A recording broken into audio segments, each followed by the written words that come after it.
The breaking news that we are following and continues to unfold as we speak. Andrew Mountbatten-Windsor, the man who was until last year Prince Andrew, the brother of King Charles, he is now in police custody on suspicion of misconduct in public office. That's according to police. And moments ago, the British monarch himself issued a statement. As John Berman put it so well, with chilling formality, the king said that he learned with the deepest concern of the arrest and also this: let me state clearly, the law must take its course.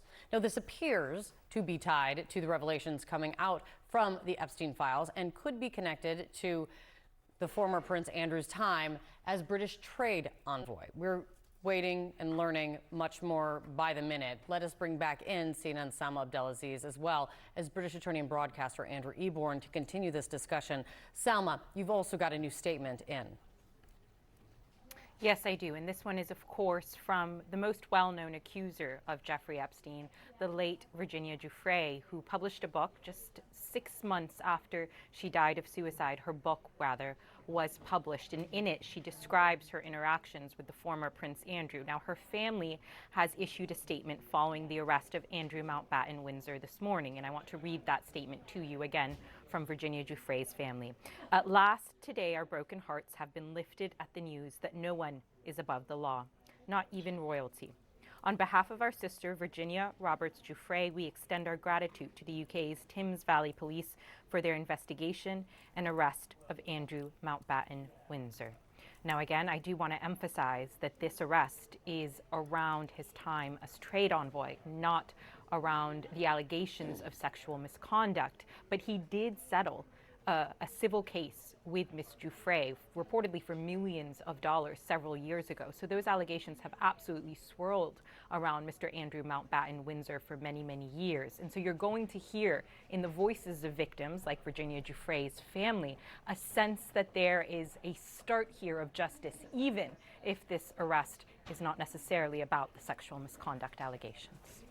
Salma, stick around. Andrew Eborn back with us again. And as Salma said, to our knowledge, this does not involve any of the allegations of sexual misconduct around Jeffrey Epstein or Prince Andrew, the former Prince Andrew's connection to that. It has to do with his time as a trade envoy. Kate was asking you before what the legal steps will be, and also just the unusual nature of this, because all of this happened years ago. Whatever happened years ago. But more came to light over the last month because the U.S. Congress forced the release of the so-called Epstein files. Were British officials not involved in any of these investigations? Were there investigations before? Is this all brand new information that they're going over as of, 2 weeks ago? Well, the reality is this. There were millions of new documents released, as we know, in the Epstein files.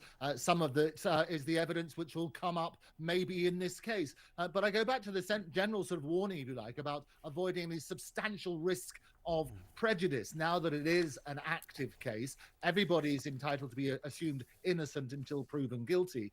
But the evidence will be gone through, and people will look at that sort of side, because it is an extremely serious offence. If found guilty, as I mentioned beforehand, the maximum penalty is life imprisonment. And this is public misconduct. And I am sensitive to the British law here. It makes it difficult to discuss almost anything. But what was his role as a trade envoy, insofar as we know, Andrew? Well, effectively, he was there on behalf of the country, making sure that we had appropriate dealings internationally. He was the public face of trade and business, and lots of photographs and meetings and so on and so forth would have taken place. He would have had access to a lot of information, and that's going to be the question in this, is to what extent, if any, did he release or share that information with other people, and in what circumstances? Because there are certain defences, and again, we don't want to prejudice any defence, which is why we have to sort of dance around, if you like, any suggestion of the strength of any evidence or otherwise. But that needs to be looked at. What evidence was it? If it was disclosed, in what circumstances?